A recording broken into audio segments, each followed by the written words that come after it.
సొంత నిర్ణయంతో అనేది కాదు. ఎవరినైతే అప్లై చెప్పినట్టు నడుచుకుంటామో వాళ్ళే సక్సెస్ అవుతాం. ఆల్రెడీ మనం చూస్తున్నాం.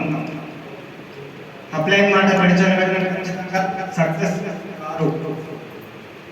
నా గ్రేట్ లీడర్ ఒక 15 సంవత్సరాలు నేను వ్యవసాయం చేస్తూ ఉన్న వ్యక్తిని అనుకోకుండా సడన్గా నన్ను తీసుకొచ్చి ఇక్కడ నిలబెట్టిన గ్రేట్ అప్లైన్.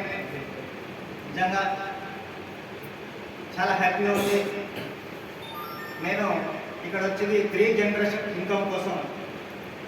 నాకు కావాల్సింది 3 జనరేషన్ ఇన్కమ్. నేను కష్టపడ్డట్టు, నేను పని కోసం ఇబ్బంది పడ్డట్టు నా పిల్లలు పడకూడదనే ఒకే ఒక ఉద్దేశంతోనే నేను ఈరోజు ఇక్కడ ఈ ఆపర్చునిటీ తీసుకోవడం జరిగింది. ఇది గ్రేట్ ఆపర్చునిటీ. ఈ యొక్క ఆపర్చునిటీ ఎవరైనా తీసుకుంటామో వారు ధైర్యంగా ముందుకు నడవాలి. అప్లైన్ మాట విన్నప్పుడు ఖచ్చితంగా మనం సక్సెస్ అవుతాం. నేను 1 ఇయర్ అవుతుంది బిజినెస్లోకి వచ్చి. 6 మంత్లోనే కార్ తీసుకోగలిగిన.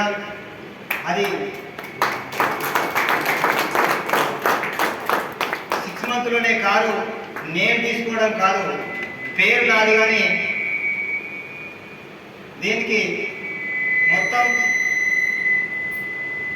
సొల్యూషన్ గ్రేట్ ఏరియా కనుక నా అప్లైన్.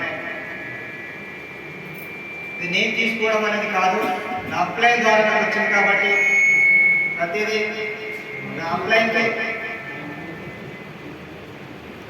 ప్రతిదీ నా అప్లైన్ తర్వాతనే నాకు వస్తుంది. ప్రతిదీ ముందుగా నా అప్లైన్కి అప్పచెప్తాను.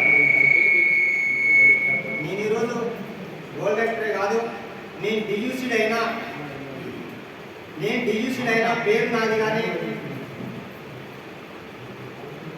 మొత్తం నా గ్రేట్ అప్లైన్. మరి ఇంతమంది చెప్పాల్సిన అవకాశం మరి నేను ఎక్కడ పోయినా నాకు దొరకకపోతుండే. ఆ భగవంతుడు మా తల్లిదండ్రులు చేసిన పుణ్యం వల్ల నేను ఈరోజు ఇక్కడ నిలబడగలిగిన. ఒక చదువురాని వ్యక్తికి ఒక రికగ్నేషన్ ఇలా మాట్లాడించడం ఇది గ్రేట్. నిజంగా మా కుటుంబంలోనే నేనే అంత బీదవాడిగా ఉంటానేమో అనుకున్నా. కానీ చదువురాని వ్యక్తి కాబట్టి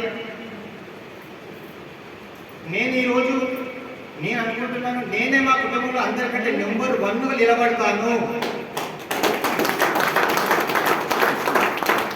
నేను ఏదైతే వెస్టేజ్ ఆపర్చునిటీ తీసుకున్నానో, అప్లై చేసినట్టు వింటున్నానో, ఆ రోజు అనుకున్నాను నేను ఖచ్చితంగా డిలీసీడ్ అయ్యి నా యొక్క విలేజ్ వెళ్తే